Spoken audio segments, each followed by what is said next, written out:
You're listening to Character Crusade.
Welcome, dear viewers and listeners, to Character Crusade Podcast, episode number 54.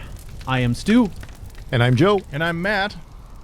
And I'm Darkfox127. And I'm Simsim899. Woohoo! Yeah. Another flawless intro, I have to say. Flawless.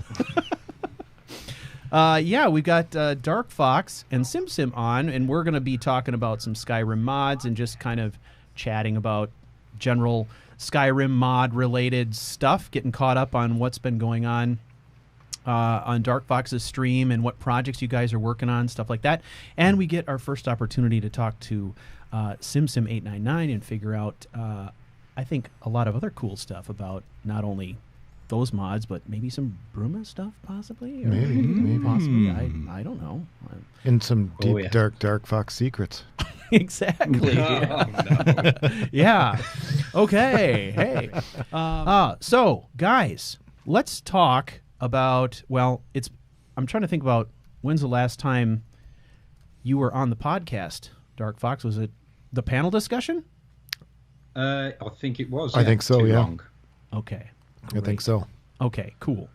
So that was last September, I think, if I remember correctly. I think it was, yeah. Yeah, so tell us a little bit about what's going on since then. I know we did an interview with you shortly after you launched Cairnthir Tower. Mm-hmm. And at that time you were talked a little bit about kind of some of the things that were on the horizon for you. I think Project Modularity was sort of a seed of an idea at that time. Just catch us up a little bit on everything that's been going on with you and your work since we talked last. Well, Project Modularity kicked off. I decided to start a fresh new mod, something that was not CTR, because that's what I definitely needed, as it was just getting very just old. It was like, I need to start something new. So I was like, I need something that isn't a player home, something that is completely different, just total different design. So I went with a new player home called Claywater Retreat. Yep, couldn't break away from the damn player home, obviously. And it's going to be built from scratch, Hearthfire-esque sort of thing, but hopefully a little bit better and a little more simplistic, because Hearthfire is very much like get every single scrap of every little thing and then put it all together on schematics and then onto a workbench. It's like, oh my life. It's like, this is just, I'm thinking of simplifying things. You don't want to have CTR was kind of like... it was going down the same route. It had a master list of stuff you had to craft. So I was like, let's make this nice and simple, craftable player home. And I was going to focus on things that some of my much older mods sort of do, which is like watchtowers, guard towers, farms, stewards that talk strange, and whatever else you want. Cool. So that started off, and then I have kind of moved on to something else other than Claywater Retreat, which is still under Project Modularity. So I'm sort of working on two projects now. And the other one is the Lost Observatories, which I did a video on my YouTube not too long ago. And that is based around some cool observatories up in the mountains, down in the water, up in the sky and such, where you can sort of look over Skyrim and get a kind of nice, cool quest line that really ties into the lore. Oh, it's lore friendly? Hopefully. Christ, I hope somebody so. pointed out on my YouTube video that it's totally going to break tons of lore God. unless I do certain things. I was like, yep, thanks for that. Excellent now hopefully it observation. will be lore friendly. Is that I caught one of your streams a short while ago. You were working on a spiral staircase in one of these. Is that one of the observatories you were working on? Yeah. Okay. So Sim's obviously been just handed tons of meshes like help. Yeah. Because some of the structure is a bit wonky, and I'm like, yeah, I don't know how to use Blender, so. Yeah, that's the Simsim staircase is, with the sorry. trick stair on it, the trick step on it, right? Yeah, that's it. It's I was in that step live right stream in the middle too. that's not been sorted out just yet. Yeah. So that's kind of like you get to walk up the stairs and you either fall through it or you dodge it. I like that. So Simsim, you've got some chops with Blender, huh? Yeah.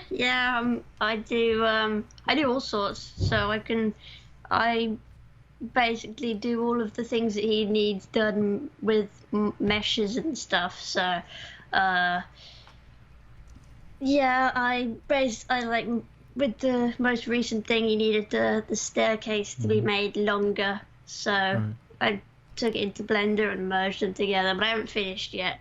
I need to fix that middle step because they didn't go together properly. See, I do prefer the method of bullshitting my way through everything, but unfortunately there comes a point where that's just not possible, and you need somebody to actually make a mesh.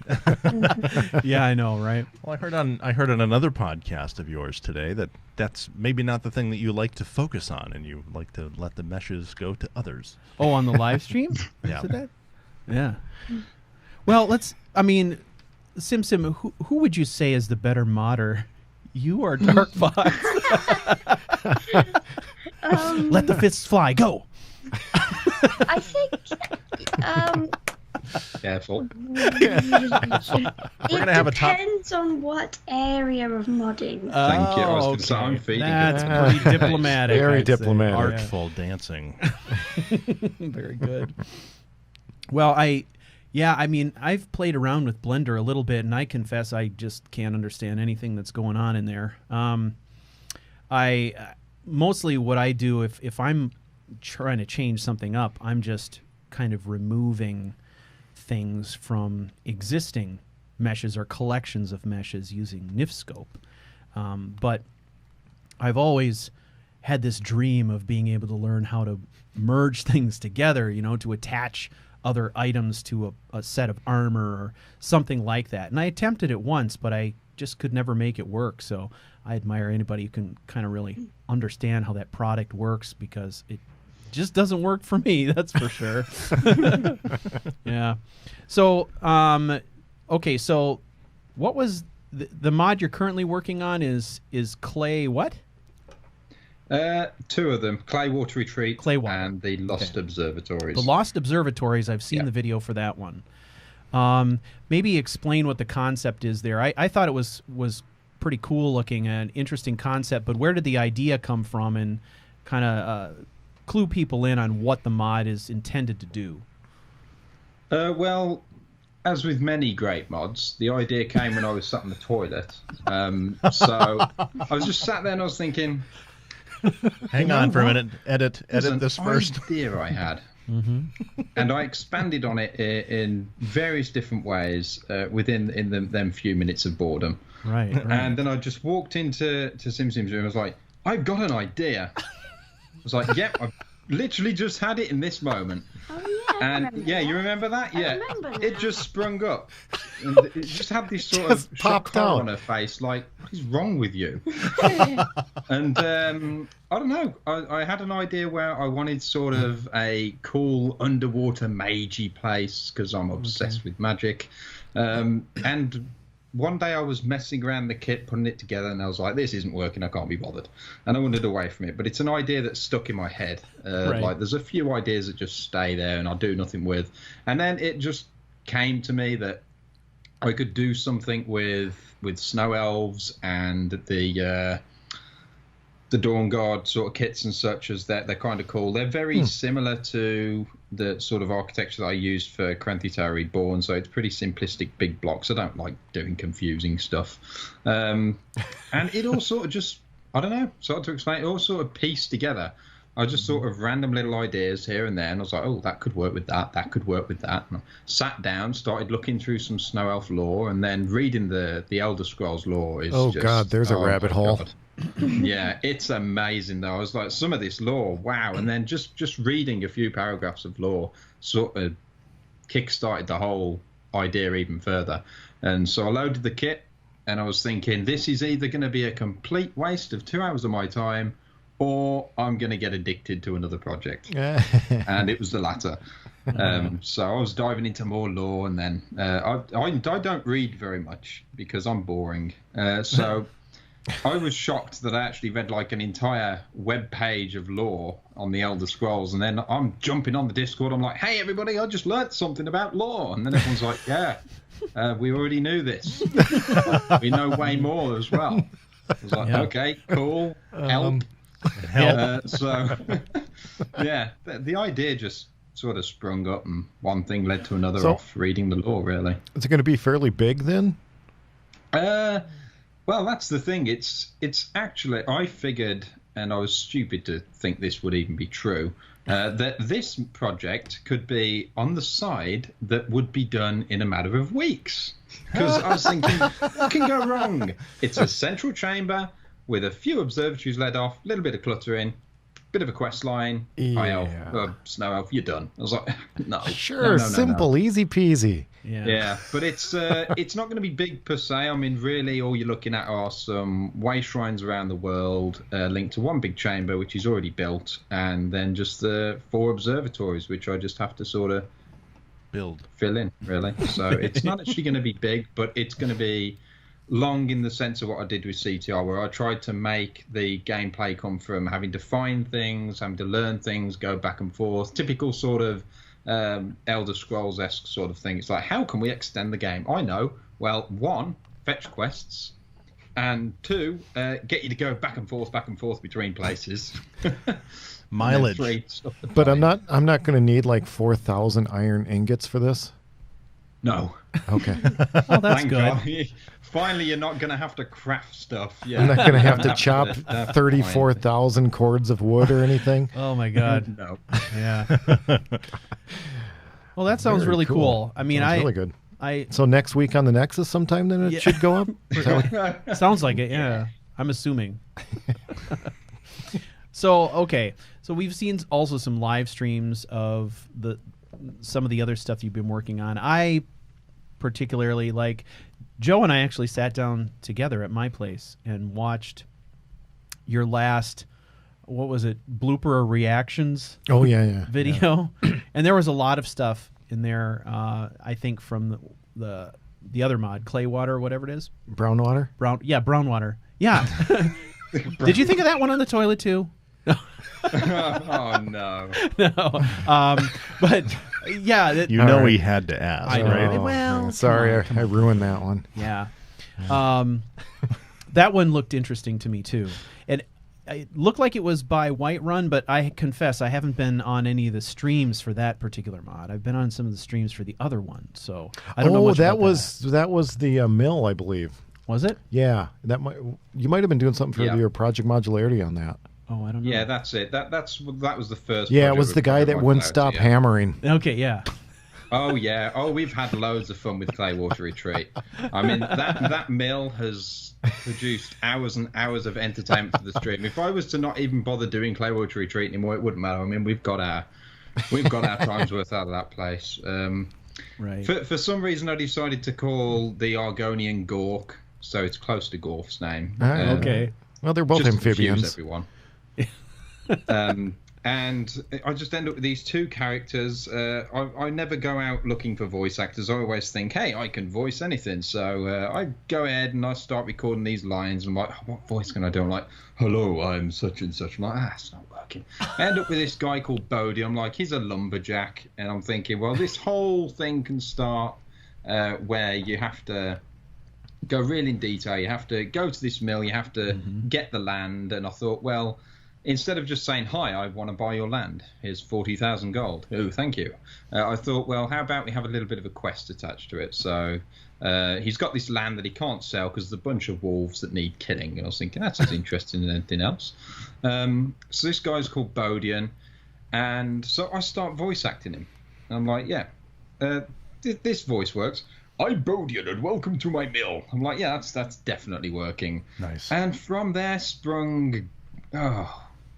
havoc and humor and madness. I end up doing all these voice lines. I ended up with a section where I'm speaking his voice. I can't remember what it is, but it sounded like I was singing more than voice acting. Oh my Like, God. come to Bodian, like buy all my stuff. It's like, oh my life. And I end up re-recording these lines, and then the obviously the stream that all the viewers just attach straight to, like, this is hilarious, you have to keep this in.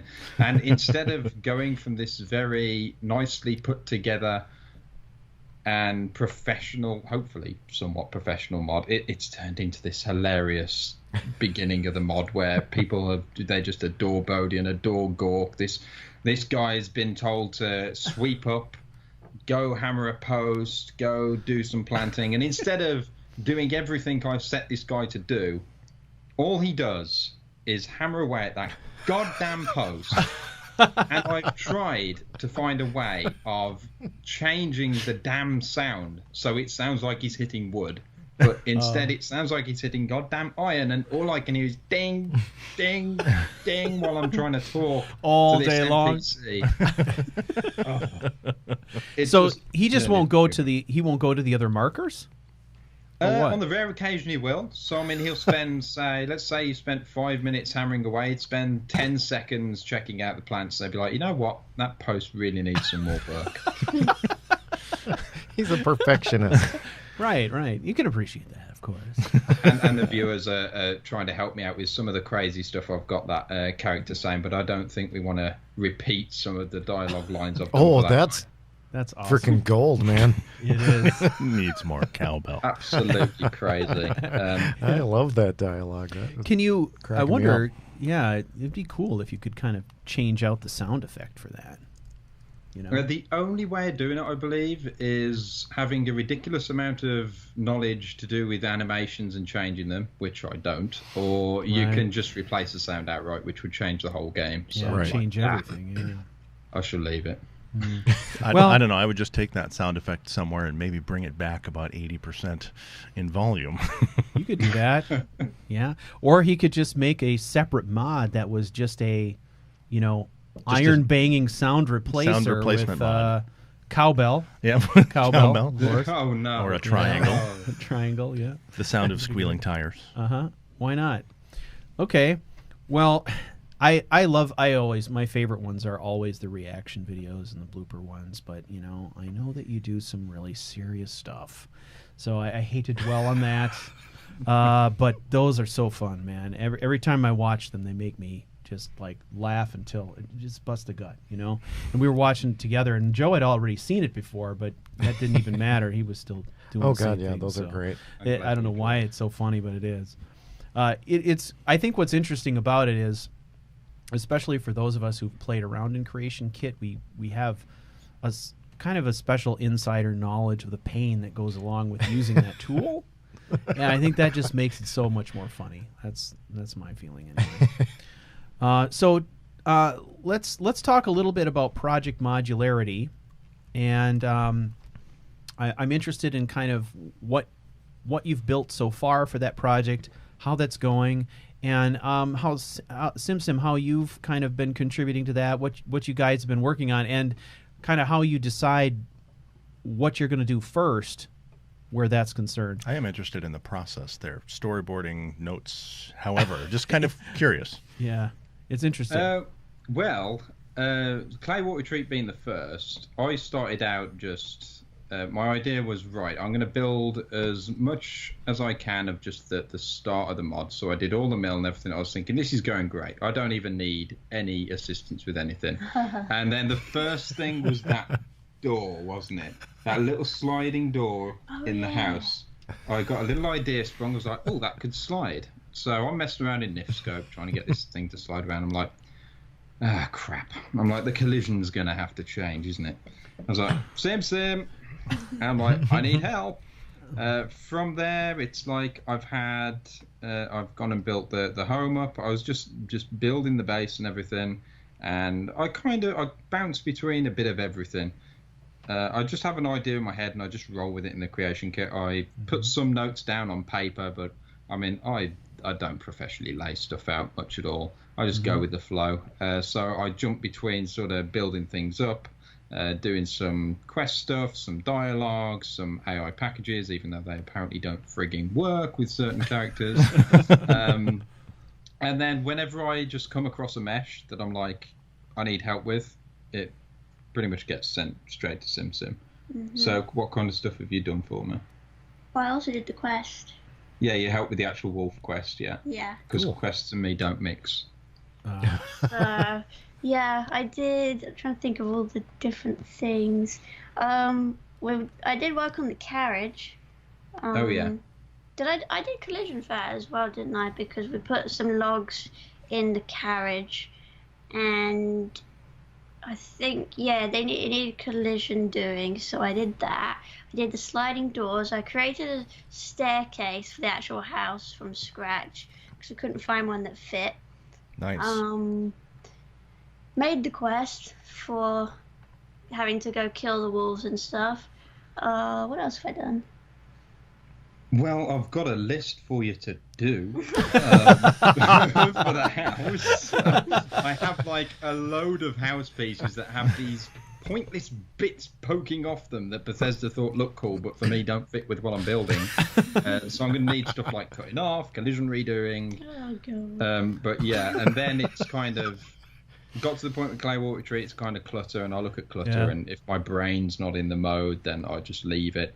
And then that's where we just jumped onto TLO, because that just when you get into modding something, it's all you can do non-stop. But then if you die down off a project a bit and another one comes along, it's like you just kind of like push that to a side and you get headed right onto that other project. And then as soon as I got to the structure piece of that, yet again, I've come across like mesh issues and stuff. So SimSim just helps out with the mostly mesh stuff, quest stuff, and a couple of other scripty things. stuff.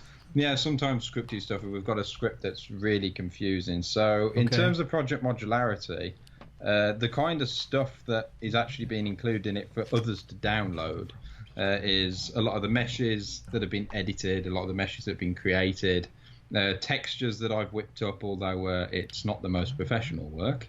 But the main thing I'd say that Project Modularity gives is scripts. Very modular scripts, things that you can just pick up and throw in your own game. So it's almost like if you search for a default script in the creation kit and Bethesda's put the few tooltips on, and it's like, hey, this does this, this does this, and you kind of don't have to understand it. But obviously Bethesda don't have scripts for everything. And there's tons of situations where people are like, oh, I just want to do this simple thing. I want to turn a light on. It's like, how do I script this? Some people just don't have the time or the knack for scripting. So even though I've got like say 10 scripting tutorials, they look at it and go, no way, or it's just not clicking. So Project Modularity with the scripting offers scripts that are modular. It gives you plenty of options, and you can switch and change them around. It's got tooltips on pretty much everything, including within the script. So people can just pick it up, and without having to have any scripting knowledge, they can just sit down and go, right, bam, my lights turn on, bam, my fireplace works, or this NPC now dances, or whatever. So yeah, I mean, the process is just pretty much go with it, and then when I need help, I call SimSim. That definitely describes me, where I mean, I can't write script. I can I can follow a tutorial and stuff like that, but I'd much rather have something that I already know is designed to work and then I can kind of fill in the parameters, right?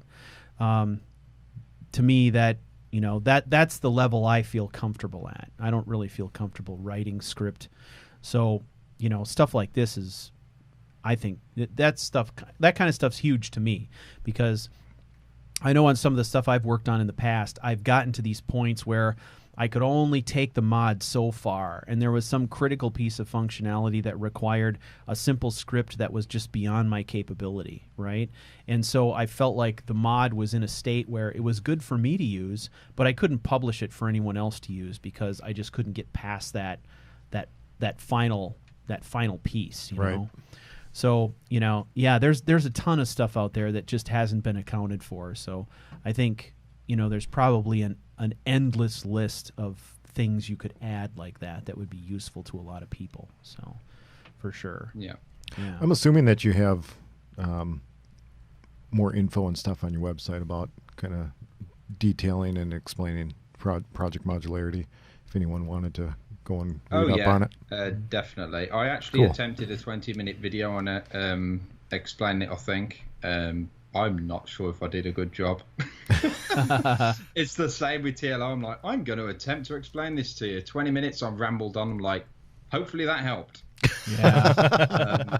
But it's really good. I mean, if you've come back to when you asked SimSim who's the better modder, and I mean the answer being, well, everyone has sort of their different strengths. That's where this Project Modularity really comes in. It hopes to fill in the gaps where your weaknesses are. So say you're really good at the level design, you put everything together really well, really quickly, but then, like you say, there's a script that's like, I have no idea how to do this. So if there's something out there that you can pick up, fill in that gap, and you're like, that's awesome. And the other thing that is majorly important is community, which is kind of what I'm starting to base this entire thing around. Right. Is everybody helps each other. Yeah. I mean, it's not just SimSim that I sometimes call for aid. Sometimes I'm in my own community Discord that I'm like, hey, anyone have a hand for this? Anyone got some lore advice? I mean, we've got some people in the Discord. You got some talented people over yeah. in your Discord. In And all sorts of that's facets. It's all community. It's all about joining together, helping each other out, helping each other with the bits we're not so good at, and in return getting info back. So it's like, oh, I'm great at quests, I'm great at cluttering. It's like, so everyone really bands together. Did you say cluttering? Cluttering. I'm excellent at cluttering, but not in game. Yeah, he just walks into my office and bam, the clutter's here. It's amazing. I try. So how many scripts do you have in the collection now, would you say? Ooh, let's have a look. Oh, this is my life. The scripts build up pretty quick. I can just have a look. Let's see what this highlights for me. Joe, entertain us while he looks for that. I'm going to guess around 10. Joe's guess is 10. SimSim has laughed you to scorn, Joe. 32. 82. Oh, I was close. 82. 82. Yeah, well, not too That far. was close. Some of them don't count. Yeah, some don't count because Yeah, like 70 of them, so I was right. Are 70 of them submitted by Joe? What a dick. No. Thank you. Yeah, we like to have people on our podcast and just insult them. That's our favorite thing to do. That's why we get so many return guests. I insult my viewers. Yeah. I find it's a really good way of viewer retainership. And threaten them. Yeah, and threaten to beat them if they're late for streams. Yeah. It Oh, works. right. Yeah, that's always a good policy. Of course. So let's talk a little bit about SimSim. Tell us a bit about your involvement in some of the other stuff beyond Skyrim stuff and all that. I think when Bruma came out, I sort of knew that it was out there and stuff was happening with it and it was going to be released, but I kind of get all these different projects mixed up in my head sometimes, like the Sky Oblivion and Skywind and blah, blah, blah. I love the Your own Beyond stuff on top of it. The Beyond Skyrim stuff because it's taking place in the same timeline. It's extending the universe that we're all familiar with, which I really appreciate and I really love. But so when did you get involved in that and kind of what were you working on there? Oh, I think I joined the Beyond Skyrim team back in, I think it was 2014. Wow. I think November of 2014 rings a bell. So, been on the team, yeah, it must be, because it's been almost 3 years that I've been on it. So, yeah, a long time ago.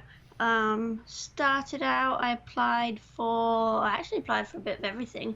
I was really not a good modder back then. I knew a bit of everything, and I submitted an application, like wrote posts and like, I'd like to apply to be on the team, I can do this, I can do that. And I think everyone thought I was better than I was, because I listed so many things that I can do, but it was really more like I said stuff like, I can make weapons and stuff, and I have a couple of weapon mods on the Nexus, and they're really crap.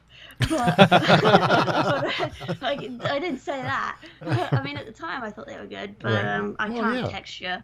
Although one of them has a decent texture, but I'm rambling.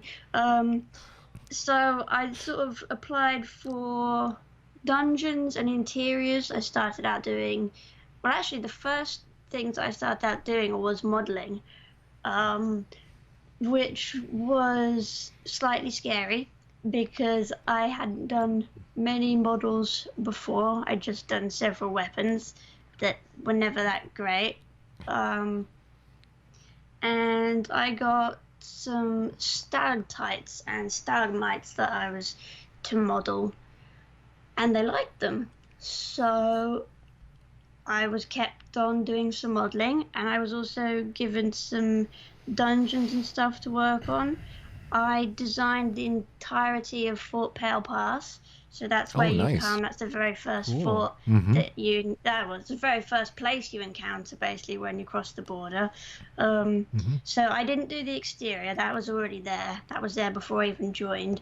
But there was no interior cells whatsoever, so I did all of that. I came up with the whole design. I made it so that I tried to make it so that it fits the exterior. And I'd actually never done a full like dungeon or anything before. I'd done a little bit of work on a Nordic dungeon for a quest mod that I was planning on publishing that turned out really bad, and I abandoned it. Everybody's now got to that- have a few practice projects, right? Yeah, 'cause now that I look back at it, I mean, I thought when I was doing it back then it was amazing, and now I look back and it is so. This the is level the design. best creation ever. Yeah, but so this was actually the first proper thing that I ever did level design on, and I think I did a pretty good job. I would agree. Yeah, what else have I done? I basically, almost all the spells that you encounter in Bruma, I made. Not all of them, but almost all of them. Really? And I can actually say that, like, with truth, because we had a spreadsheet with all of the spells that we were going to create listed on it. And genuinely most of the spreadsheet was because we color-coded for who was claiming what spells, and my color was green, and most of the spreadsheet was green. Nice. So I made most of them. So, Green means go. Well, Very not nice. many people know this about Joe, but in his younger days, he did some modeling as well. But now that he's older, he doesn't get as much work as he used to. Joe on the it is. catwalk. Yeah. Yeah. So, I are won't you be able still to involved see in the that. Project SimSim? Are you still involved in Beyond yeah. Skyrim? Okay. I'm still on the team. I haven't actually. Well, I did do some work on it just prior to release, Okay. because we had obviously up until literally like a couple of days before release, because obviously we wanted to lock the ESM, not like the night before. We wanted a couple of days to make sure that it's okay before we upload. But like the week leading up to it, I was doing some serious bug fixing, like doing loads of stuff. But I hadn't worked on it for a while before that, because obviously I'm at uni and I'd literally just had my end of year exams, which was a nightmare. So I hadn't had time to work on it for a while. Thanks. And I haven't worked on it since release either, because it released on July 1st, and that was the day that I went on holiday.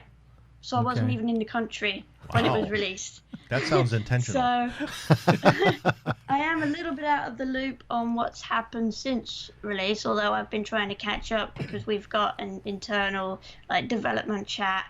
And when I came back from holiday, I found there was about, well, I don't know how many there were then, but since I looked at it a couple of weeks ago, there was about 10,000 unread messages, which I have almost caught up on reading all of them. Oh my Wow. god. Wow. But, That's so, just yeah, a I haven't really select done all much mark work as read. recently. I would say I am happy to take the blame for some of the reason why she's not 100% in the loop. Uh-oh. Dragging her into mesh work and distractions with gaming. But Yes. yeah, I would say one thing that Simsim's definitely missed out there a little bit is the amount of bug fixing and eye for detail that is extremely valuable. Oh yeah. Because especially with CTR, when I was doing CTR, I was like, this is great. It's working like a charm. Simsim tries it and comes back with screenshots of gaps and issues with things. I'm like, well, holy crap. How did you even see that? Eye for detail is fantastic. Right. And it's always important to try and iron out the small bugs if you're listening, Bethesda.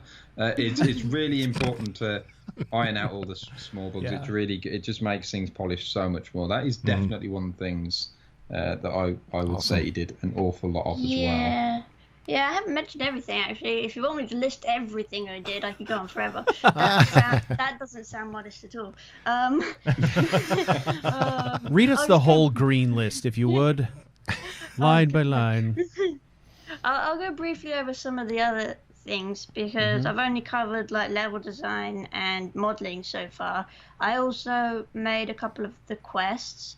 I only did the miss quests, so not the big ones. There was a big one that I was working on, but it was really hard because I wasn't working on it from scratch.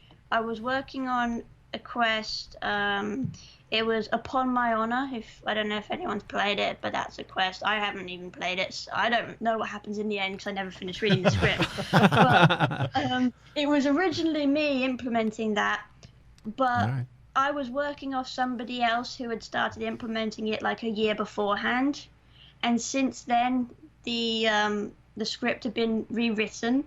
So I was trying to implement this quest that was already half done, that had dialogue changed, everything changed, and it was a nightmare to try and get it to work, because once you've already got scripts in a quest and stuff, and you need to edit it without deleting the quest and starting again, it's chaos. So I tried my best and I got somewhere, but then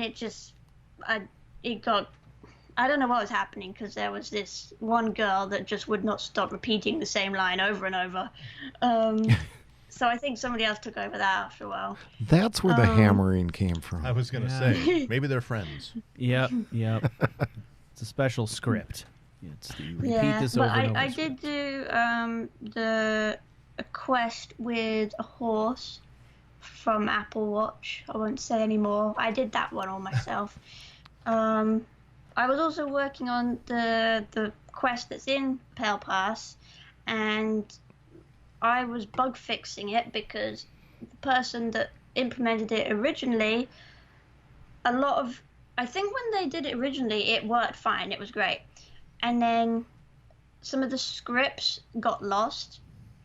And it happens sometimes because we have a complicated process for merging, so we got to use version control and all sorts of stuff. And the scripts, I don't know what happened to them. And then his hard drive died, so he lost the scripts. So Yes. it was a broken mess. So I was in charge of fixing that, and I almost got it completely working. And then the lead writer decided that he didn't like the quest anyway, because he was the one that wrote it, and he would rewrite it and then Nice. learn how to do questing himself and then remake it again. So Oy. almost all man. my work was deleted. but I don't really mind because he made it much better. And I don't have anything against him. I like him. He's a good guy. What else? So do you? I mean, what's next on the project list then for them? Do you know what they're going to release next, or is that like a secret? Well, I guess I can say some stuff, although Say all the stuff. okay. So But only tell Stu. Yeah, Stu is the only one listening. Yeah. All right, so I'm not speaking in any like official capacity or anything because I'll probably be told off if I claim to be speaking for the team. But I can say that I don't believe we are planning on releasing like another area like Bruma again next. Okay.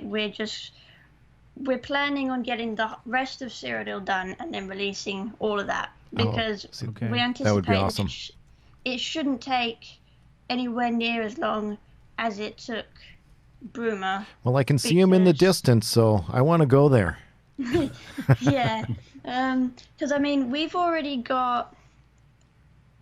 Like the foundations are in place, aren't they? Pretty much. Like when you start from scratch, you've got nothing in terms of assets. I mean, you've got no meshes, you've got no textures, no scripts. But once you do that big first location, I imagine it from there you've got a lot of things you can bits and bobs. continue to use. Sure. Yeah. So like, the reason Bruma took so long, when people think like, why did it take so long? It's just one county. And if that took so long, the rest of Cyrodiil is going to take forever. Well, no, because when we started with Bruma, we didn't have anything. Well, so, you're building all your assets from the ground up. Now we basically got almost all our assets done now. We've got the architecture for a bunch of cities. We've got the Imperial City in progress, making very good progress with that. Wow. We've got, what else? We've got Anvil being made. We've got Kvatch being made.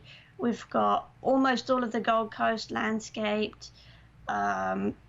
We've got tons of areas. We've got a bunch of Blackwood done. So we don't think it'll take probably just a couple more years for the rest of it to be done, I would say. That's a lot of work. Ladies and gentlemen, SimSim's views and opinions expressed on this video are not those of any policy, position, or... I'm just kidding. Thank you, Matt, for that. We don't need to get her in trouble. Please do not hold them to us in perpetuity. Well, that's really exciting, though. I mean, well, it's been pretty astonishing. We were just saying. I know you were. What you liked about the whole Bruma thing was that it was an extension of Skyrim, and you mentioned this earlier. You know, that you can take this Skyrim character that maybe you love and hold true to your heart, and can bring him through those doors that you couldn't get through before on the border, and not worry about, stepping back into, another era. Extend your adventure, That's what I like about that, right? And I can really appreciate all the work that went into this, too, because it's not like some of the other projects where you're following a predetermined quest template either, right? So there's a lot of original writing that has gone into this besides just crafting the environment, building the quests and coming up with all the dialogue, and all this stuff. It's not as if there's a model to follow. You're kind of inventing your own stuff. So there's all these issues, not only about creating that content, but vetting that content against what's going on in lore. And then also like trying to hold true to some of the flavor of the original. I mean, of in this case, that Oblivion type setting. Mm-hmm. So to bring some of that nostalgia in, but in a way that's new and exciting. Absolutely. And, just for the record, if you guys ever need any voice talent, I know 3 guys who can do that for you and don't charge anything for it and have like a 2-second turnaround. So just saying. We're always available. Crazy plug right there. I know, right? I think See, you'll isn't that find good? Billions perfectly on the job. Thank you very much. That's excellent. Thank you. Yeah. So very, very cool. I mean, it's exciting. I haven't tackled Bruma yet, and provided I have a computer someday, I might attempt it. I'm pretty excited about that idea. Maybe. Now, I know they were going to kind of... Was Bruma going to be kind of cut off at some point for moving into SE, and then it's just going to kind of hold there? Is that...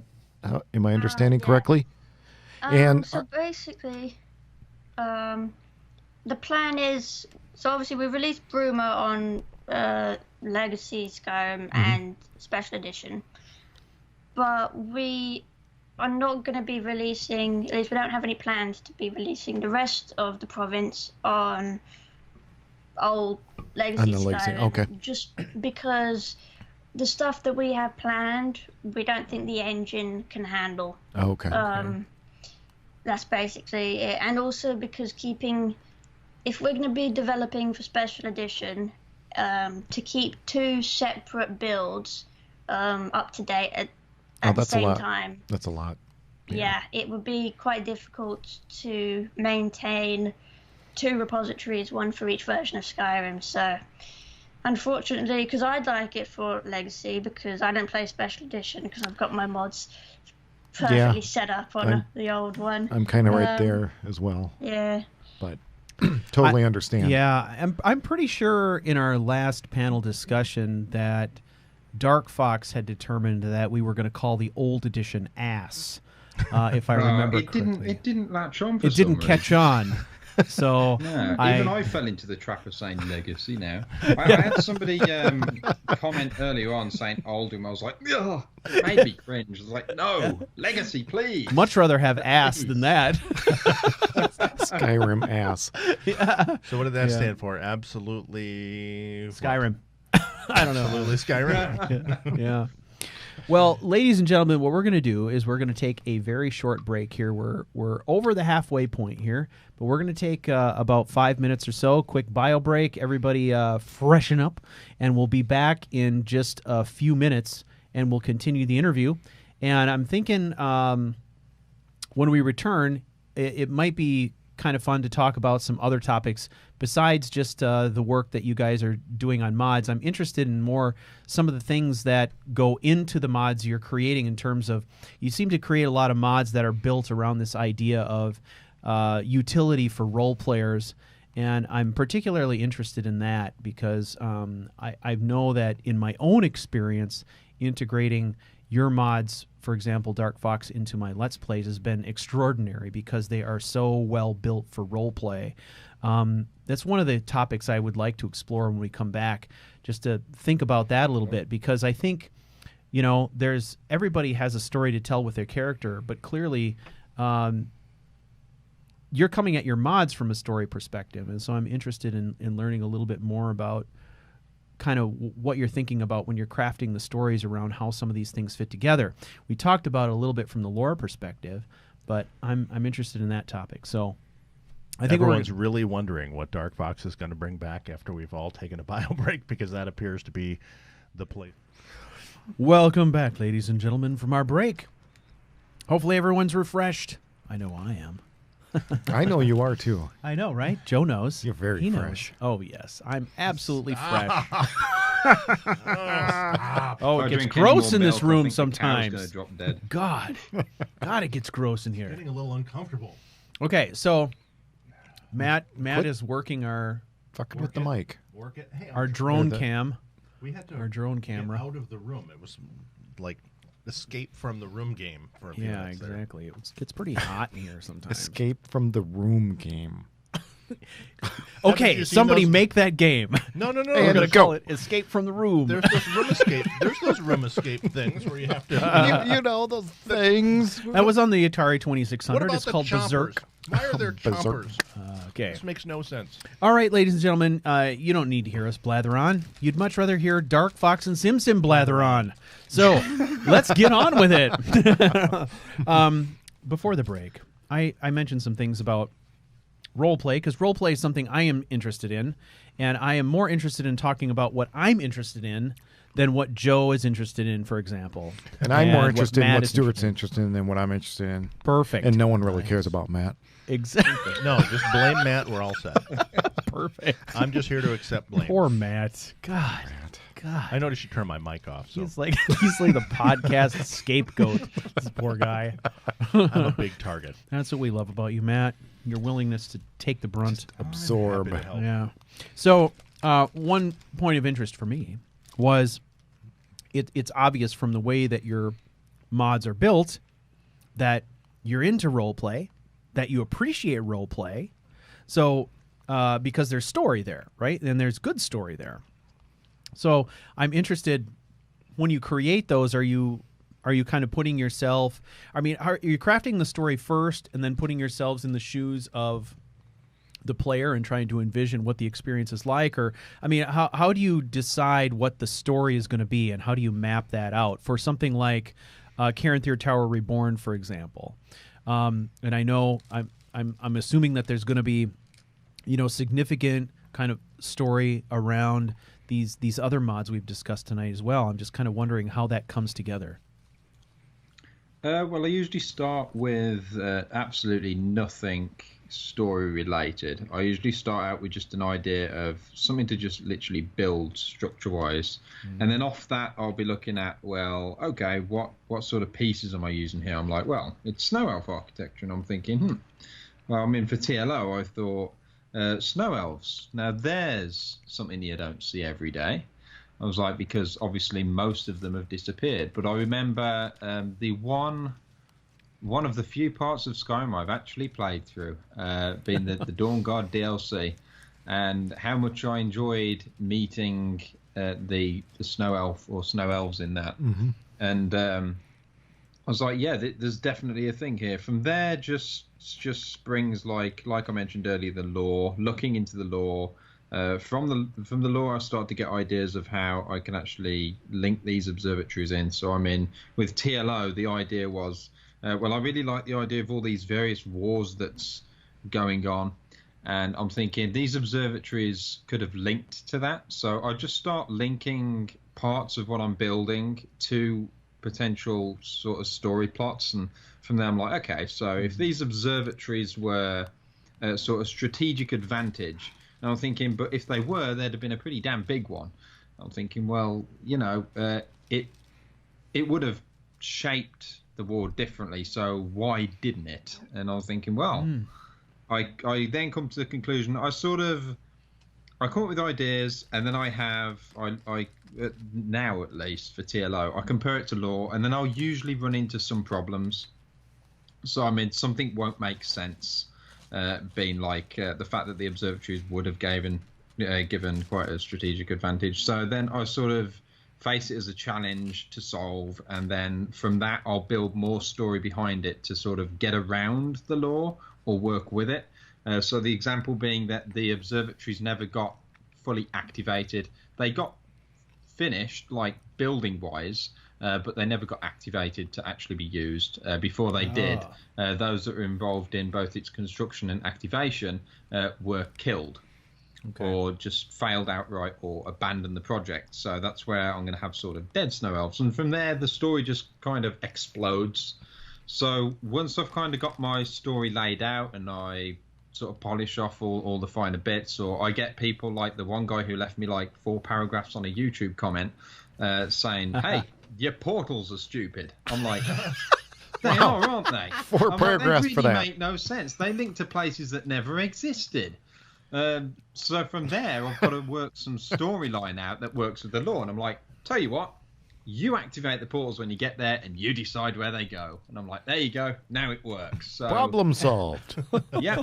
I like to see it as a challenge. So from the challenges, from the reading up on lore, come the ideas, come the story that I build. And then in terms of getting that into like a role-playing sense, role-playing, obviously, everybody wants to play something different. So, I mean, not everybody wants to be a mage. Not everybody wants to be sort of rogue or evil or good. So I like to work my stories so that they go down a specific solid path, but there's explanation as to why a certain type of character would still be interested in it, in going there. So I suppose for Corinthia Tower, it would have been, if you're a mage, well, dead easy. You want the power, don't you? You want to learn more. You want to learn more about magic. If you're a good mage, it's just that you love magic and there's more there, and there's a centuries worth of knowledge in there. If you're a bad guy, then hey, maybe you just want the tower because it's more magic, or you want to discover the evil within it, that the DLC sort of type addition that I added to it. But then when it comes to if you're role playing as a warrior, it's like, well, why the hell would a warrior be interested in a tower? Well, I mean, I can try and work the story around so that it can make sense for any character. Or another great thing is those that do role plays, those that may go do YouTube on it, it kind of, they can see it as a challenge to make up a reason why they might discover the tower. I mean, one thing might be that it's purely for the loot. Maybe you'll find stuff in there that is valuable. So there's plenty in there that you can sort of take and put your own story behind. So I just lay my stories out from reading the lore, from coming across obstacles and then getting creative with it and coming up with something cool. So I mean, if there weren't so many roadblocks with lore, like how is it that the portals are going there? Why is it such a strategic advantage yet the snow elves never managed to fight back and win this and that? Then it's like, well, now I can work around it. So I think TLO it has got a long way to go. I feel with Corinthia Tower Reborn, I honestly didn't do that much story building. I didn't have as much backstory as probably I could have had. But I felt like I put just enough in there to sort of leave it to your own imagination as well. So you can kind of fill in the blanks with whatever you like. You can sort of decide why Lucan ended up down a dark path, or sort of why what happened to him. What I like about these is there's like Corinthia and mods similar to it, where there's enough history to give you a sense of scale or scope of whatever it is, but still open enough where you can interpret it whatever suits you. Yeah, and that's the important thing. I think a lot of people confuse that, where, I mean, to me, the best games for role-playing, the best mods for role-playing are, things that kind of leave a lot open for you to interpret however you want to interpret. They give you that flexibility. And I think sometimes storytellers, if they're involved in creating something like that, they get so caught up in the story they want to tell that they don't leave room for people to tell their own. And that's what I think is ultimately the greatest strength of Skyrim, is all this territory that it leaves open for you to explore, so that you can come into this game and you can create 15 or 20 different character concepts, and each one has a very distinct experience because of what's going on in your head, right? And I think that's where the power of Skyrim is, and I think that's where Bethesda messed up on Fallout 4, is that they kind of lost sight of that the openness is a good thing, is a really good thing. But, to be fair, everybody's looking for a different game experience. I've been able to transform Fallout 4 into the experience I wanted, a year or so after release, just because modders came to the rescue, and I was able to play the game with a silent protagonist, just like I would with Skyrim. But I think Skyrim really kind of sets the standard, in my view, for how to create a space and a bunch of interconnected quests that still allow you room to interpret those the way that you want. And it can be very subtle interpretations. That's one thing I've noticed through my playthroughs, especially recently. Depending on who your character is, the background of the character, the disposition of the character, a very, very simple interaction in the game can seem very, very different from the interaction you had with a different character who's got a different attitude or set of values. So, I mean, I think, bravo, first of all, for being able to create mods that allow that kind of openness, right? Where you're not so caught up in the storytelling that pretty soon you're on this kind of linear path. But I think they're also great additions to the game. I mean, I really think they add a lot to the game. And it was interesting to hear you talk about how you found ways to kind of circumvent the lore by saying, okay, this was something that fits in, but it was never utilized, right? Right. So it doesn't appear in lore, and yet at the same time Right. it fits with it, right? Which I think is pretty cool. Yeah. Very cool. I think a massive important thing is choice for characters as well. Like, sure, Agreed. you go ahead and tell a whole story, but what makes a story great is if you feel like you've helped shape it or stir it in a very specific direction, which is where Bethesda games are always great. And it feels like as soon as like you look at Fallout 4 on release, it was like the options aren't what I'm selecting. I don't feel like I can be a complete and utter dick. And if you want to be, you should be able to be. It's like it might say, I hate you and I'm going to stab you with my knife, but instead the character ends up saying, I'm not your greatest fan, but I think I'll get along with you. It's like, whoa. Wait, I thought I was going to be mean. I want to start a bar fight. Punch the guy. Right. Like, yeah, but it's like, no, you're going to be pretty nice with him. I mean, choice is such a big thing. So with Bethesda, it's like, you got this guy, you can let him live or you can kill him. It's like, yes, great. Now, I decide this person's fate. This story goes how I want it. It fits Right. my character, whether they're good, whether they're evil. I mean, I've been playing the Elder Scrolls Online. Got into it in the past week, and I have this one guy that has killed this woman's only love, and I'm thinking, oh damn.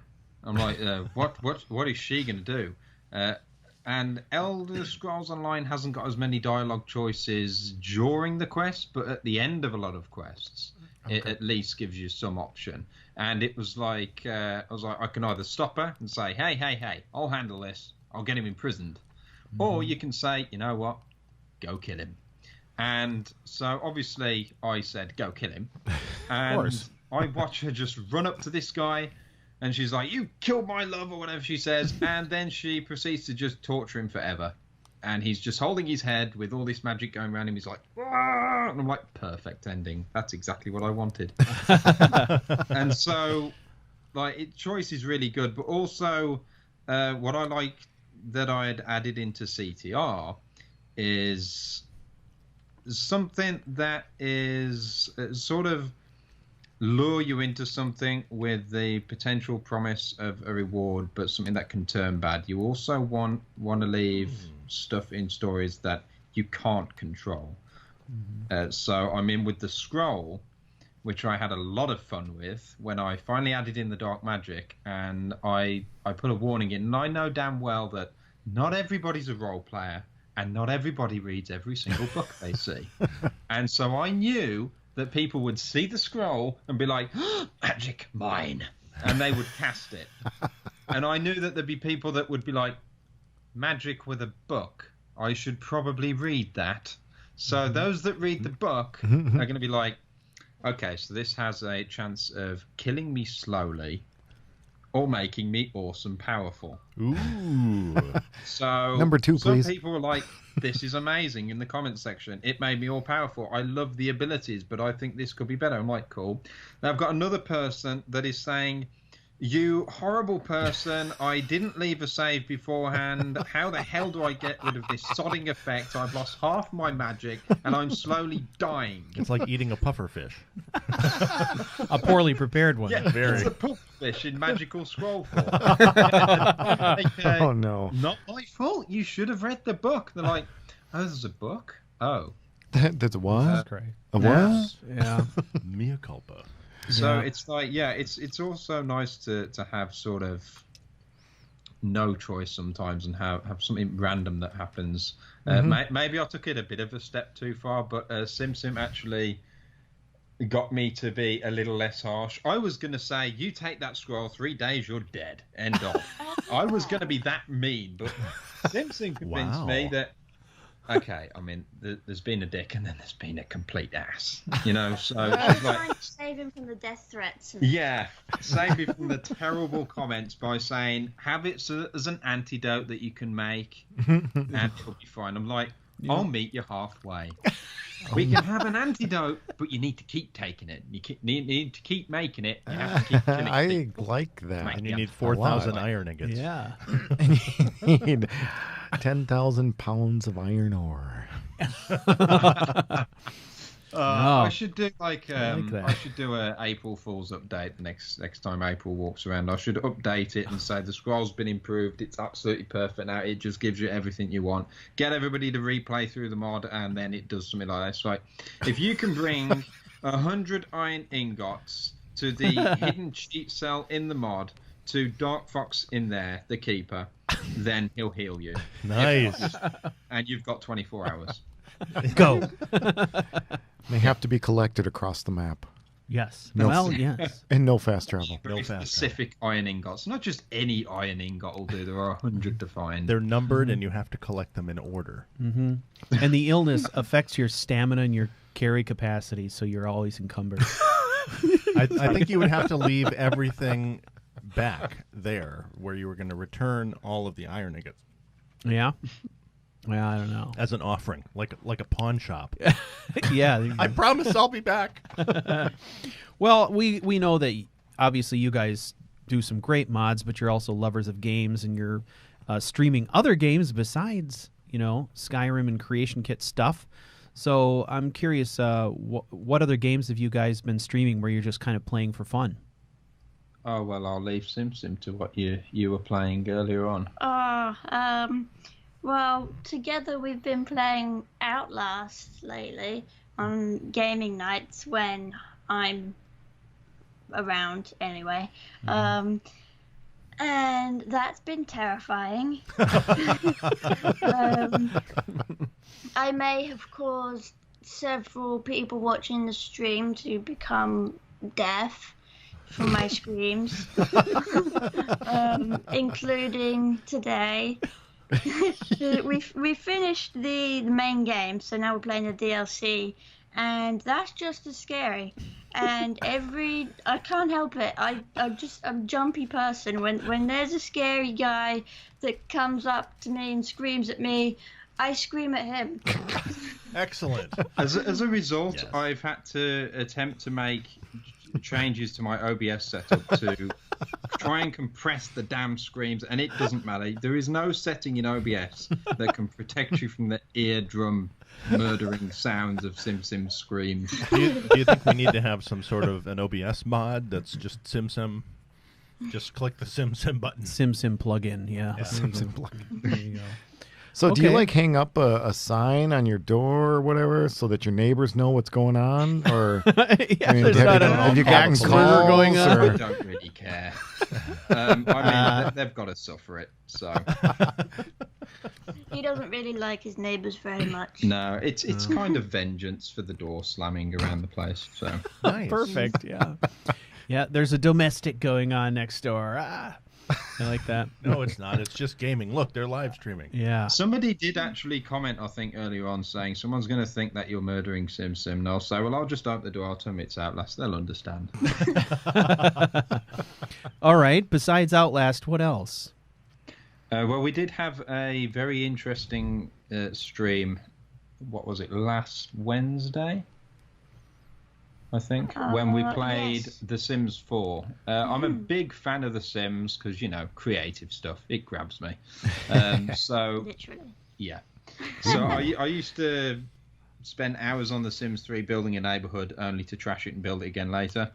And I did used to do some of the stuff with the actual Sims. And my Discord and stewards, so admins, managed to persuade me, hey, you should really install The Sims 4 and check it out. It's not got a lot of the creative stuff so much as Sims 3, but the sim interaction is great.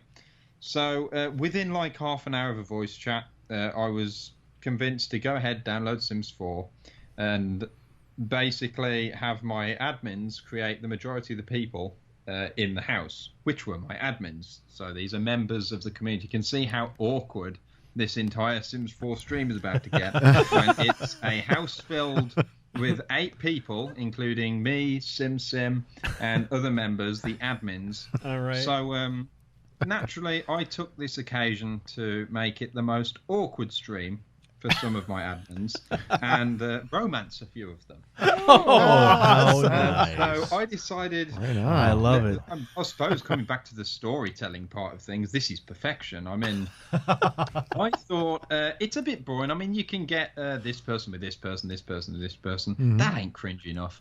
You've got to go full-on Coronation Street style with this. You've got to have some really bad stuff here. You know, some heartbreak, some great moments, and some all-out what the moments. So I decided let's get one of my admins together with one of the locals, one of the other people that spends a lot of time in our Discord.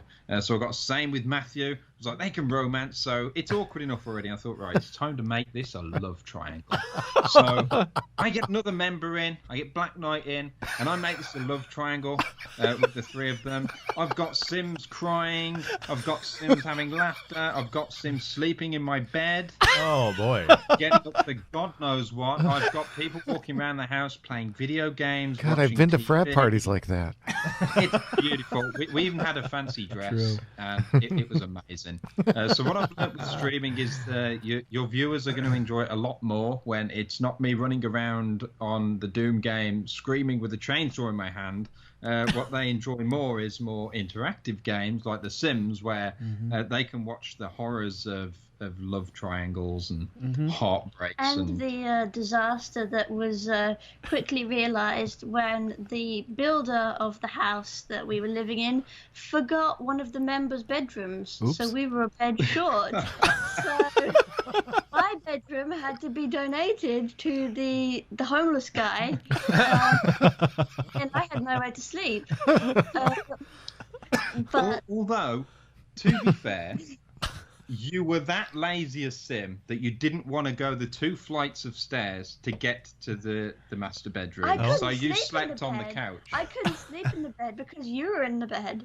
Well, it was also the fact that Sane and Matthew, or was it Knight? Sane and Knight were in the bed at one point. I mean, at that point, we didn't want to go back to our bed at all. It just gets So, confusing. Never mind, guys. I'll go find somewhere else. It got awkward, and it was The very wonderful. first night, everyone was sleeping and having a great time sleeping, or giggling in their sleep, as one of them did. And then there's me, no bed to sleep in, so I'm just staying awake until like I pass out in the morning on the sofa. 'Cause, Oh, wow. left my bed out. You know, it's funny because for a while, you know, Cal was doing videos on Dirty Weasel of where he was taking the names of some of his viewers and people that he was associated with, and he was playing a strategy game. I can't remember what it was. What now. was Do you that? remember what it was? Oh, I don't it was remember. brilliant, though. I liked it. Yeah, it was great. It was like an RTS game, but Yeah. yeah, I thought that was clever, but this like takes it to a whole new level. I sort of like the awkwardness of it. Shame the that's admins. kind of interesting. Yeah. Shame the admin. Yeah, exactly. Why not? That's what But they're for, right? we did try and get Jay and Black Knight together after it all sort of broke up with the love triangle thing. It was leaving people heartbroken. So, but unfortunately, Jay just outright rejected him. Rebound triangles. Oh, that's great. But That's great. I mean, the other game is Prison Architect that my cousin gifted me for my birthday because he was like, "You need to stream this." I was like, "Cool." Prison Architect. Okay. Of course, I didn't realise I'd actually need to build a prison. Oh. And I mean the pipe works and everything. As much as I love creativity, I was sat there in a stream thinking I was going to get to throw all my viewers in prison. The reality was I was going to get there to sit there and look like a complete confused ass, not knowing what the hell I was doing. Nice. Trying to put pipe work and walls together. And then realised that after a fight broke out and left 2 people knocked unconscious, that you didn't have an infirmary yet, so they were left on the floor to bleed to death. Throw them in cell number 4. Oh, Okay. oh no, I think there's laws and I against think, that. A Peruvian I prison, somehow eh? managed to put some of the viewers' names in, including my cousin's, and apparently my cousin was found with a screwdriver on him or something. So One of them my managed prison to was smuggle pretty some secure. beer into their cell. Yeah. Yeah. Did you remember to put in a checkpoint so that they could be checked before they came into the prison? They're sort of stripped off and some stuff taken, but I'm guessing there's plenty of stuff lying around they can pick up afterwards. Probably. Sounds to be. Screwdrivers Especially notwithstanding. Since you knocked the walls down on their cell block. to Oh build yeah, another I one. realised that there was a slight structural issue, so I figured while it was night time, hopefully nobody would get out of bed and have a wander around because there was a big gaping hole at the back of the prison. Let's just knock a wall down. No one will notice. Minor issue. That's great. Well, So streaming games, great fun. well, That sounds great. let's let viewers know where they can find more information about Darkfox127 and Simsim899 and the work you guys are doing. Where they can find you online, where they can find your streams and social media and all that stuff. Because hopefully we can drive some more viewers and listeners to all the cool stuff you guys are working on. Well, I have certainly posted your name countless times to everybody today, pretty much shouting at them every half an hour in the stream, like, go here! So Awesome. you can find me at www.darkfox127.co.uk.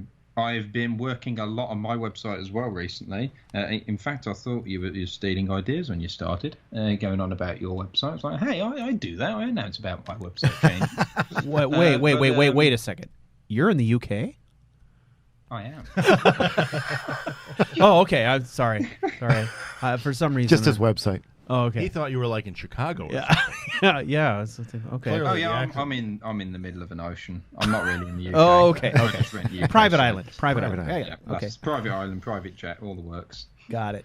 He's in, But he's in anyway, Grand Cayman. I've been working on that website. I've rebuilt it from the ground up about 5 times, but I'm pretty happy with it now. So I'm slowly getting everything on there. I have just done a work in progress page earlier that didn't turn out too well when I was streaming it early on and realised that Claywater Retreat was spelled Claw Yorta or something. Claw Yorta water. Claw Yorta water. Yeah, I obviously wasn't that awake this morning. I want that mod. I want that mod. Status, you put mod statue.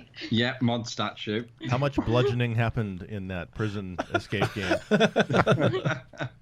But everything's usually on my website. It's all pretty clearly labelled out now. It's all on there. You've got the navigation bar along the top and such. Yeah. My Site looks social great. media, There's so it's all much stuff linked out on there. The Discord is the main place. That is something that's fired off in like pretty much the past 12 months since I think we last actually spoke.